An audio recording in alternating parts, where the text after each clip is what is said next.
Deniska Olven je pripravená ukázať nám cviky, ktoré sú vhodné, pokiaľ nás bolí chrbtica. Deniska, vítaj v Dámskom klube. Ďakujem. Asi mi dáš za pravdu, a keď to tak aj ty možno vnímaš cez svoje okolie, aj z tvojej praxe, čoraz viac ľudí bolí a má problém s bolestivou chrbticou, bez ohľadu ale na vek. Áno, je to bohužiaľ veľmi častá téma a hlavne v praxi sa s tým stretávam. Veľa ľudí bolí chrbát a z rôznych dôvodov. Sú rôzne teda faktory, ale jedno z najdôležitejších faktorov je, že máme sedavý spôsob života. Sedíme v práci, sedíme v aute, sedíme doma, sedíme v reštaurácii a vlastne sú to len tlaky na tie platničky. Gravitácia nám všade vlastne funguje, takže naozaj ten sedavý spôsob. A potom je aj teda málo pohybu, to je taký druhý najväčší faktor. Deniska, existuje nejaký signál toho, že pri bolesti chrbtice je zrejme, že musím začať cvičiť? Alebo mala by som začať cvičiť? Určite. Každý, kto už prežil bolesť chrbta, to môžem tiež spomenúť Svetovú zdravotnú organizáciu, že oni hovoria, že každý deň trpí 1 000 000 ľudí bolestiami chrbta. Nemusí to byť hneď nejako ako keby paralýza, že vám začne trpnúť ruka alebo noha, ale skôr sú to také nejaké sťahy, také, že niečo mi tam vadí, neviem sa ponaťahovať a vlastne začne to boliť. Čiže to je prvý signál, telo hovorí, niečo je zle. Buď teda mám zlé držanie tela, alebo som zle niečo zdvihol, alebo som sa zle otočil. V tom prípade znamená to rozhyb to. Je to signál k tomu neseď a začni so sebou niečo robiť, hýb sa. Povedala si mi, keď bolesť vystreluje niekam a je to naozaj bolestivé. V tejto fáze odporúčaš cvičiť a cviky, ktoré nám ukážeš, alebo vtedy nie? Určite áno. Treba cvičiť v podstate stále, iba ak je to už akutná bolesť, že vás to úplne sparalizuje, že sa neviete pohnúť rukou, nohou, tak to je jasná vec, hej, že prvé 2-3 dní sa odporúča naozaj kľudový režim, k tomu nejaké medikamenty a teplo, suché teplo a potom postupne rozpohybovať. Takže, ale my sme tu dneska na to, aby sme vlastne cvičili práve takých, ktorí sa môžu hýbať, ktorí cítia bolesti chrbta a sú v tom šťastní, že prevenčne sa môžu vyhnúť práve týmto akutným problémom. Môžu s tým niečo urobiť. Tak nech sa páči, môžeme začať. Dobre. Ja by som navrhovala, že na začiatku ukážem cviky v sede, pretože určite veľa divákov asi sedí. Aj v tejto chvíli, keď nás sledujú. Presne. A hovoriť o cvikoch zdravého chrbta a nepovedať o centre tela, tak to by bolo asi práve tá odbočka, čo by ste nepochopili, že ako držať to správne postavenie tela. Takže poďme sa rozdýchať na začiatku. Aj dých je strašne dôležitý práve pre úľavu bolesti chrbta. Takže dýchame bránične do bočných rebier, nádych nosom a výdych ústami. Prečo je to lepšie v sede? Môžeme to aj v stoji. Ja som si teraz sadla, lebo som chcela ukázať vlastne cvičenie v sede. Keby som začala cvičiť v stoji, tak aj teraz sa rozdýcham. Vždy vlastne treba sa rozdýchavať. Áno. Čiže budem dýchať bránične a popri výdychu budem vlastne zaťahovať sedacie kosti. Pánvové dno vysvetľujem cez sedacie kosti, čiže stiahnem ich spolu a vtiahnem ako keby výťah dovnútra a tuto budem cítiť spevnenie. Teraz ma to krásne vytiahne a môžeme začať rozpohybovať telo. Chytím sa pod kolenami a výdychom pôjdem zagulatiť chrbát a v nádychu ho dám na sedacie kosti, trošku spravím záklon. Čiže spravíme dva rôzne pohyby. Je flexia, čiže gulatenie chrbta a v nádychu je taký záklon, extanzia. A pôjdem pomalinky rozpohybovať vlastne vo všetkých 3D pozíciách celý chrbátik, taký krúžok hrudnou chrbticou. Pretože sa venujeme celému chrbtu, tak ukážem aj krčnú, aj hrudnú, aj driekovú a pôjdem na druhú stranu. Takže dýchame, vťahujem brúško. Tak a zastanem. Pôjdem teraz úklon, čiže to sú základné pohyby chrbta. Tieto cviky si môžeme robiť pred počítačom, dajme tomu, keď si čítam knižku, tak pomedzi to po 45 minútach si spravím prestávku a takto sa rozpohybujem. Môžem tu zastať a budem rotovať hore a rotovať dole. Čiže naučíme sa vlastne tie základné pozície sú úklony, rotácie, predklony a záklony. Čiže tebe to ide perfektne. Môžeme ale pritom urobiť nejakú chybu? Určite. Na čo si dať pozor? Na čo by sme upozornili? Áno. Chyba môže byť to, že mám pustené brucho, že začnem cvičiť v takomto opustenom vlastne pohybe alebo postoji. Čiže ja preto som začala s tým dýchaním, preto som vysvetlila centrum tela ako tak narýchlo, hej, ale vytiahnem sa, ja som stále vo vytiahnutí, čiže ja tú chrbticu nenechám vlastne gravitačne stiahnuť dole, ale stále pracujem proti tej gravitácii. A môžem sa to dať túto pekne aj takto prichytiť tej stoličky a trošku porotovať viacej, intenzívnejšie, kde ma vlastne telo nepustí, tak si len pomôžem. Takisto sú streče veľmi dôležité pre vlastne zdravú chrbticu. Čiže dám si nohu cez nohu a pôjdem s rovným chrbátikom sa takto prehýňať vpred. Ale úplne ako keby sme mali právitko. Čiže nádych idem dopredu, výdych sa vrátim späť. To isté si môžeme spraviť na druhú stranu.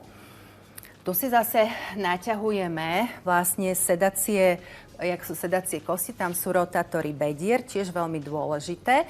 A potom vlastne zákolenie. Ľudia, ktorí majú problémy s chrbticou a sú stiahnutí, nevedia si rovno sadnúť, že majú vystreté nohy a vystretý chrbát. Hej? Takže týmto spôsobom, takýmto strečom si to viem vlastne ponaťahovať a hneď sa mi v tom chrbte uvoľní. Išla by som ďalej. Čiže poďme teraz na podložku. Ja potom ukážem aj pomôcky nakoniec, že čo si vieme ešte vylepšiť. Čiže mám takto stoličku a pôjdem ako keby mačku.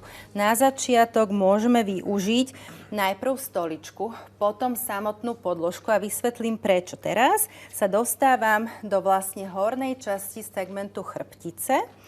A tuto poznáme mačku, takže kľudne všetci výdychom zagulatíme a v nádychu vyrovnáme. Dám si predkolenie hore a pôjdem zase úklony zo strany na stranu. A otáčaš hlavu tam, na ktorú stranu ideš s nohami? Áno, pretože mi to potom ponaťahuje chrbticu cez bočnú stranu. Je dôležitý aj pohľad, kam sa pozeráš? Lebo som videla, že oči išli iba dole, to znamená, že nejdeme rovno. Prečo je to dôležité? Pohľad je dôležitý len preto, aby som ten ohyb mala až od temena hlavy po špičky prstov, hej? A túto takisto. Lebo keby som pozerala tam, tak hlava alebo krk nedotiahne mi ten vlastne pohyb tak, ako by som mal. A pôjdeme tuto rotačné pohyby, nádych, výdych. Nádych, rotujem a výdych, vrátim.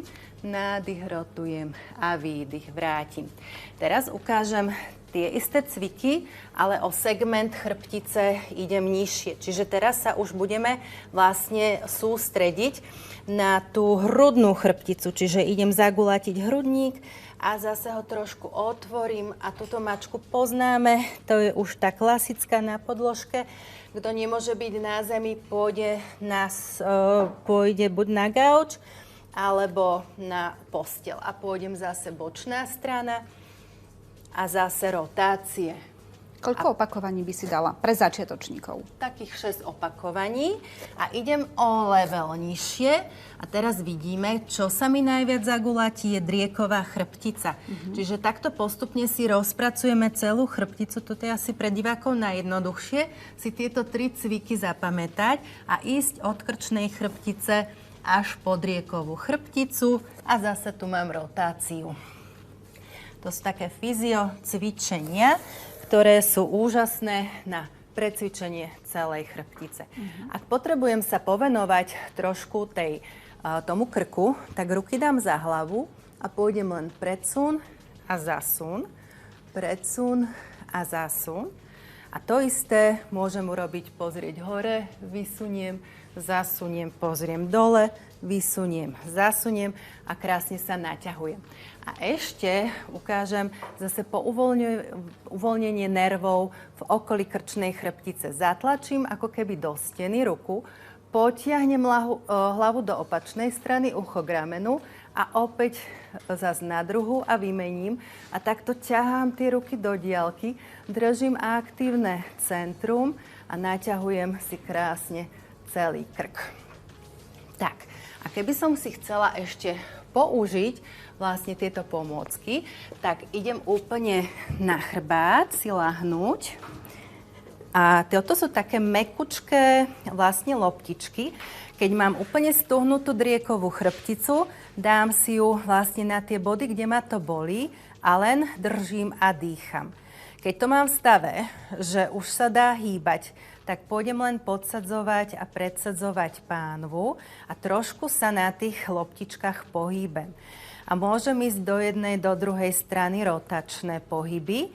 A ja z tohto spravím nekonečnú osmičku, ja to volám, ako keby som chodila sedacími kostiami do diaľky a trošku sa vlastne pogúľam na tých loptičkách. Takisto môžem použiť aj takúto veľkú loptu a môžem vlastne túto si rozhýbať tú chrbticu a nekonečnú osmičku. A čo je lepšie? Tie malé loptičky alebo táto veľká? Pre koho, kedy, ako?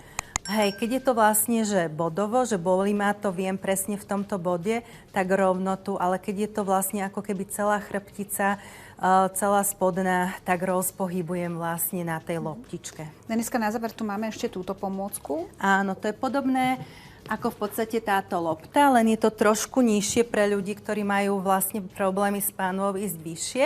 A túto podložku tam má ešte vlastne pichliačiky, čiže tie proprioreceptory sa tam krásne prekrvia. A môžem rovno celý tú nekonečnú osmičku aj na tomto odcvičiť. A ešte by som ju spomenula pre ľudí, kto má sedavú prácu, dať si ju takto priamo na stoličku, sedieť a pracovať, pretože chrbát sa nám bude celý čas hýbať. Perfektne, veľmi pekne ti ďakujeme za všetky tipy. Motivuje ťa niečo k pohybu? Ja by som sa hýbala od rána do večera.